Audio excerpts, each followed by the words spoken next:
Ladies and gentlemen, comrades and friends, welcome to The Week with me, Comrade Fatso. And today we are joined by former Minister of ICT, the current Vice President of the MDC-T, Comrade Nelson Chamisa. Welcome to the program. Thank you, Comrade Fatso. Question number one. I think question that many people want to ask is, why does the MDC have 3 vice presidents? I mean, is Morgan polygamous, or you guys weren't so good at maths in primary school? Like 3 vice presidents. Well, you must understand that there was need at a particular point in time to strengthen the presidium. So the presidents had to be strengthened by bringing in a mosaic of talents, young people, mature people, and also the women. So the structure of the MDC in terms of the women being represented, the youth being represented, it was also just to strengthen it as we prepare for the 2018 elections, and also as we democratize and expand the representation of various groups within the party. If you could jump into a boxing ring with anyone, who would it be? Maybe Dr. Grace. Thousands of ZANU-PF supporters thronged Harare this week in support of Dr. Amai, Grace Mugabe, the First Lady, in support of the incident that happened in South Africa. What is your feeling on that? Well, it's a very sad development, sad in the sense that it's abuse of the young people, it's abuse of the youth. The youth are unemployed, disenfranchised, marginalized from the mainstream of politics, from the mainstream of economic activity. And what you would want is not to have young people being abused to prop up names of big bosses, chefs in the top echelons of the country. What you want is to have youth and young people focusing on developmental issues to do with job creation, wealth creation, poverty eradication, making sure that there's food on the table of young people. So they must be marching for dignity, marching for opportunity, marching for prosperity, as opposed to marching to support or prop up bosses who have made 15 billion to disappear, bosses who have failed to account for the 2.2 million jobs that they promised us, bosses who have bought posh houses abroad, who are being treated in foreign hospitals, who are going on holiday on foreign lands, who are schooling their children in foreign universities, who are having bank accounts even in foreign lands. They don't believe in Zimbabwe, and they come back to just abuse the young people. It's not a good thing. It actually gets to me, and this is one thing we have to correct come 2018. So if you were told that in order to win in 2018, you had to make a dancehall artist one of your vice presidents, which dancehall artist would you choose? Oh, that would be a very difficult one. That would be a very tough choice between Killer T and Wingy D. Maybe Toki there, but it would be a difficult one. Oh, maybe you need to have primary elections amongst the dancehall electorate to then decide who would win between the 3 of them, eh? Yeah, but I think in the end we'll just say, Takaswarwa Takadar. Timbare or Kepe Kepe Pora? Either or. You have to say one or the other, Mdara. Well, I find the teams quite exciting, both of them. So, yeah, I love both Timbare and Kepe Kepe. Matumbu or Madora? I think Matumbu. I will go for Matumbu there. Okay. Nutty Squirrel or Bigger Bear? Well, none of the two. Oh, you don't like ice cream these days? Yes. Eh? Yeah. Ice cream is dangerous for politicians. Kwese or DSTV? Maybe Kwese. Because it's domestic, it's ours, one of our own. Let's celebrate our own.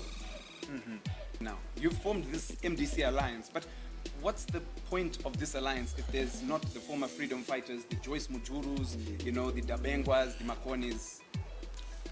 What we need is a convergence of forces. What we need is a conglomeration of all the political players, progressive political players, who are oppositional, who are democratic, who are an alternative to the current regime.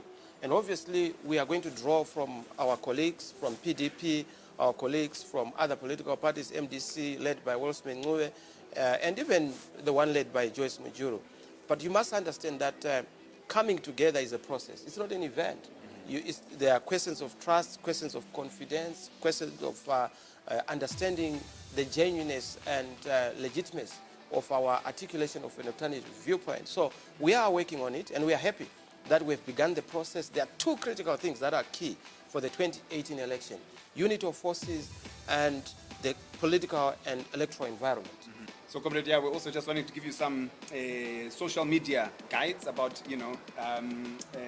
what to put on social media when you're posting certain things. Okay, Saka, maybe if you're posting on a Thursday about, back in the day with Anna Welshman and TB, you post TBT, Yeah, Throwback Thursday. Okay. Mm.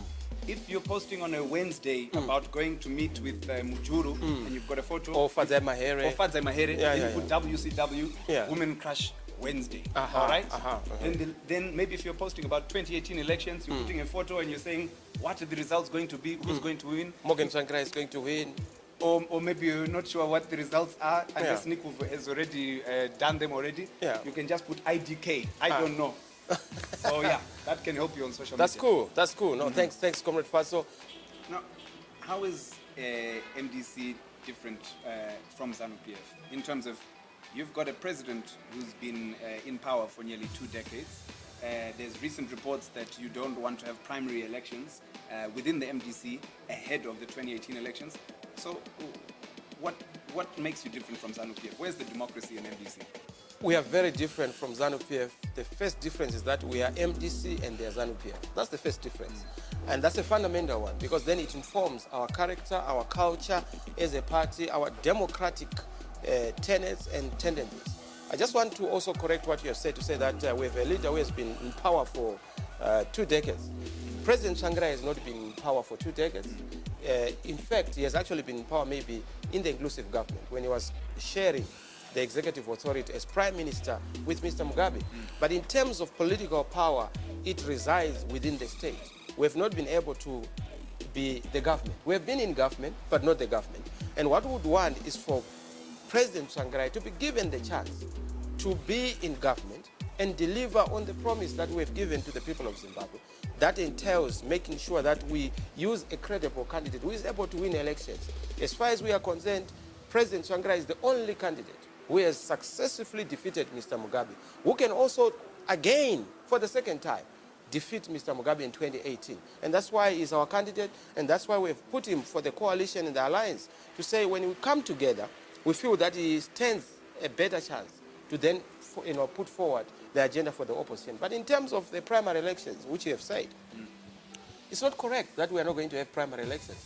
We'll have primary elections, secondary elections, and tertiary elections, because we are a democratic institution.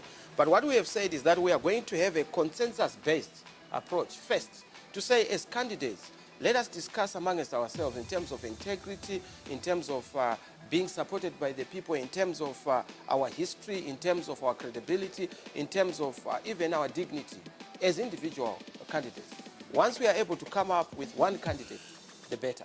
But if we're not able to produce one candidate where we agreed upon that candidate, we then go to an election. Comrade, we know you're trying to get your message out there to the youth using social media. So do you want to try just saying something to the youth, and then we can just maybe give you some input and tips from us, Sema Youthies. Yeah. Genga, we have to go out and vote out there. Okay, but maybe before you say Genga, like Dep Genga, Depo Genga. All right. Yeah. Depo Genga, we have to go out and vote there. Registration is starting. We must be there.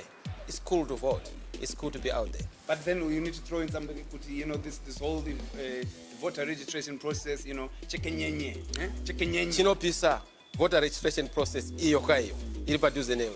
Okay, much better. Yeah, that's much more youthful. Yeah. Saka you just pay us 20% fees. Sema Youthies.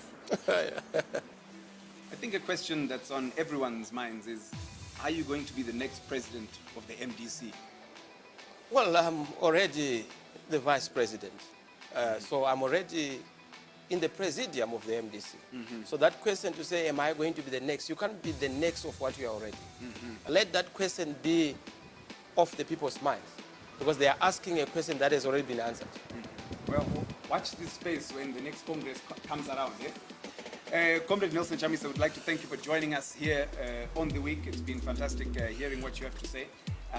And as we always end our program, we always like to end it by encouraging our guests to close with saying thank you and futsek.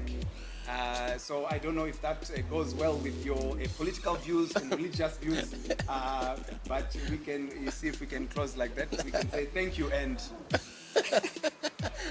Well, the other one is difficult for me, but thank you very much, and I would really appreciate it. You know, that one I will leave it for Fatso. Thank you very much, comrades.